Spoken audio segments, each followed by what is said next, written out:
En el caso colombiano tenemos una gran capacidad, pues la expresó García Márquez, para escribir, para soñar, para hacer buenas leyes, constituciones completas, pero somos muy malos para aplicarlas. En Líderes por Colombia, el general Óscar Naranjo. Óscar, durante muchos años en Colombia, usted ha sido una persona visible en diferentes campos, en la policía, como vicepresidente, en unas responsabilidades de gobierno, en la academia. Entonces, cuéntenos cómo ha sido ese recorrido, esa carrera. Pues la verdad, esa carrera tiene origen en una vocación de servicio a los demás.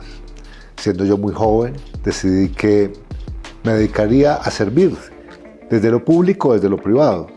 Finalmente terminé sirviendo desde la Policía Nacional.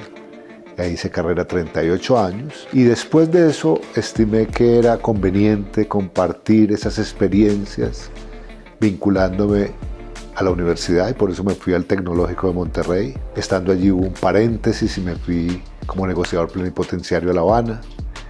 Y después de eso, por una especie de accidente político, dado que el vicepresidente de la época renunció, pues yo terminé siendo el vicepresidente por 1 año y medio. Y hoy, digamos, estoy de regreso a la academia, pero en general es un recorrido basado en esa vocación de servicio. ¿Y qué fue esa motivación o cuándo recuerda que lo hizo pensar que eso era lo que debía hacer, el servicio? Pues la verdad es que tuve una carga muy fuerte de los padres escolapios en el Colegio Calasanz. Es una comunidad muy comprometida con lo social. Es una comunidad que promueve en el mundo un proyecto educativo con el que yo me sueño aún.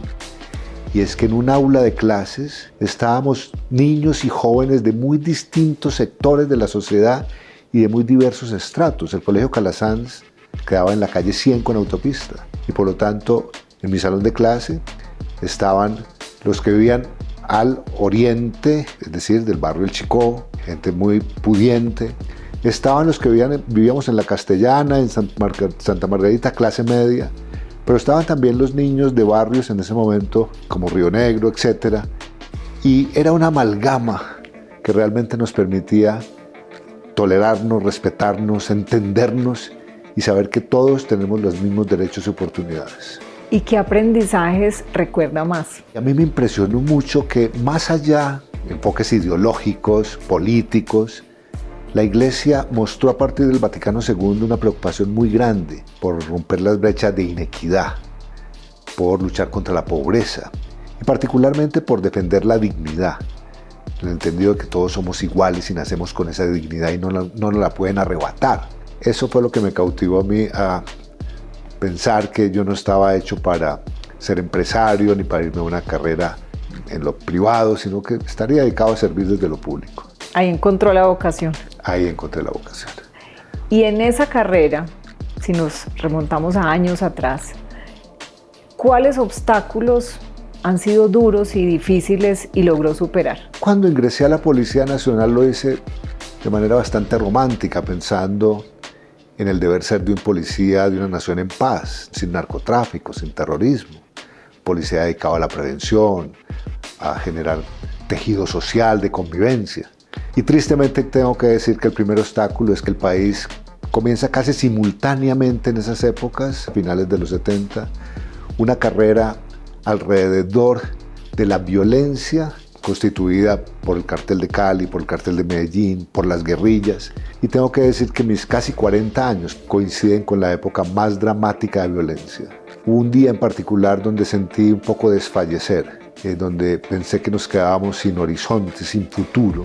El 18 de agosto de 1989, cuando el narcotráfico asesina a Luis Carlos Galán. No podíamos, en mi caso, superar, digamos, lo que significaba ese golpe al estado de ánimo de la nación. Y además, tampoco podíamos dar explicaciones suficientemente sólidas desde la institucionalidad, una institución como la policía, garante de la vida de los colombianos. Era una situación muy difícil. Usted ha sido el autor de un libro sobre precisamente esa etapa donde muere Pablo Escobar.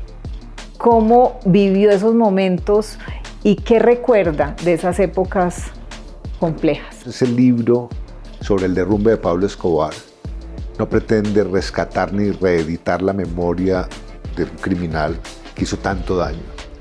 Es más bien un enfoque para relatar desde la cercanía que yo tuve con ese momento. Particularmente es un relato para que no olvidemos a las víctimas, porque me sorprende que a 30 años de la muerte de ese capo, su nombre permanezca en el tiempo, trascienda fronteras, esté vigente en Europa y en Asia, con objetos que se venden alrededor de su imagen, y que los verdaderos héroes colombianos se han ido desvaneciendo en la memoria nuestra.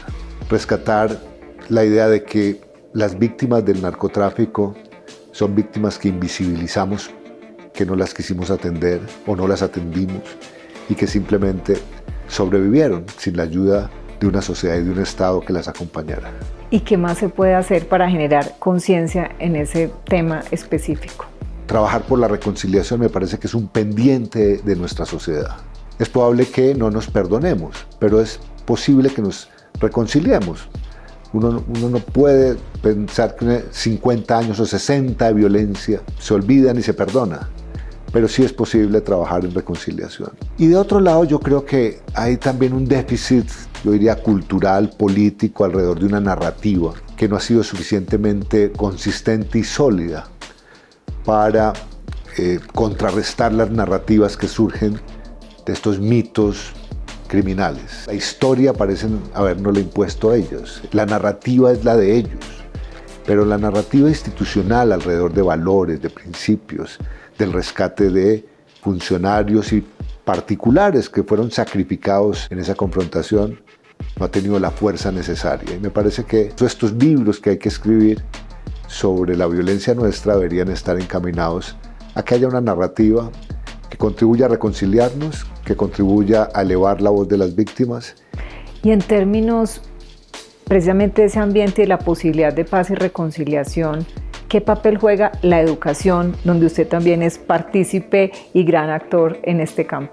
Me parece que es un deber, especialmente de cualquier líder, público o privado, que su experiencia, sus vivencias, su trayectoria, sus reflexiones sean compartidas, que sea el mundo académico el encuentro de unas ideas para reflexionar sobre lecciones aprendidas de éxito o de fracaso. Y la verdad, uno nota, digamos, que ahí tenemos un déficit muy grande. Un déficit que comienza, lo digo, digamos, con mucho respeto por el modelo colombiano, que hay que modificar, que hay que transformar, pero es un modelo que fractura la sociedad.